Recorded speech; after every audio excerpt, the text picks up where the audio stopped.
ഓഹോ, ഇദ്ദേഹത്തിനാണോ ആക്ഷേപം? പൂവ് നേരിട്ട് പറയാൻ പഠിച്ചോണ്ടാ പരാതി അഡ്മിനിസ്ട്രേറ്റർക്ക് കൊടുത്തത്. എന്ത് പരാതി? ക്ഷേത്രത്തിലെ നിത്യപൂജ അടക്കമുള്ള കാര്യങ്ങളിൽ ചെയർമാൻ ഇടപെട്ടത് ശരിയായില്ല.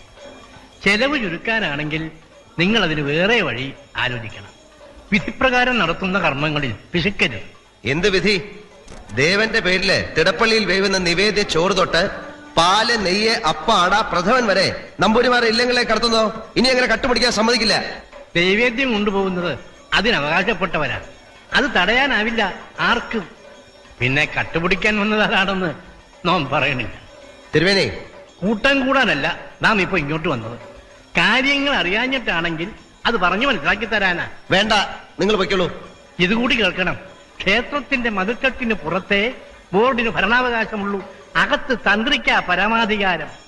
അവിടെ വന്ന് ആവശ്യമില്ലാതെ കൽപ്പന പുറപ്പെടുവിച്ചത് അറിയാണ്ടാണെങ്കിൽ അത് പിൻവലിക്കണം. ഇല്ലെങ്കിൽ എതിർക്കേണ്ടി വരും.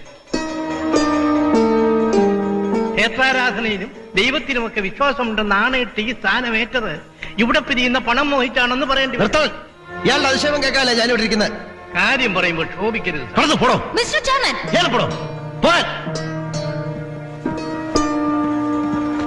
ഇവിടെ ആവശ്യമില്ലാത്ത ഈ നാറുകളൊക്കെ ഇങ്ങോട്ട് കടത്തിവിടുന്ന ആരാ? തന്ത്രി മാങ്ങാത്തൊലി.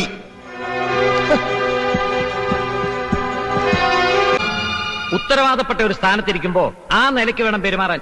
പണ്ടത്തെ തെരുവുകൊണ്ടാണ് സ്വഭാവം കാണിക്കരുത്. നിങ്ങൾ കാര്യം അറിയാതെ ഒരുമാതിരി മറ്റേ വർത്താനം പറയരുത്. ശിവനെ ഞാൻ കുറ്റപ്പെടുത്തുകയല്ല. അമ്പലത്തിലെ ഈ സമരം നീണ്ടുപോയാൽ നമ്മുടെ സകല പ്ലാനുകളും തെറ്റും. അതെന്നെയാ ബാധിക്കുക. പലരുടെ എതിർപ്പുണ്ടായിട്ടും ഞാനാ നിന്നെ ഈ സ്ഥാനത്തെ കൊണ്ടുവന്നത്. എന്തിന്?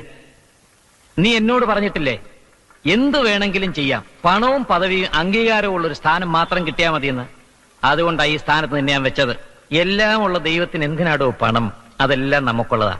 പക്ഷെ ചുമ്മാ കൈയിട്ട് വരാനൊക്കില്ല. ബുദ്ധി ഉപയോഗിക്കണം. പലരുടെയും കണ്ണുകെട്ടണം.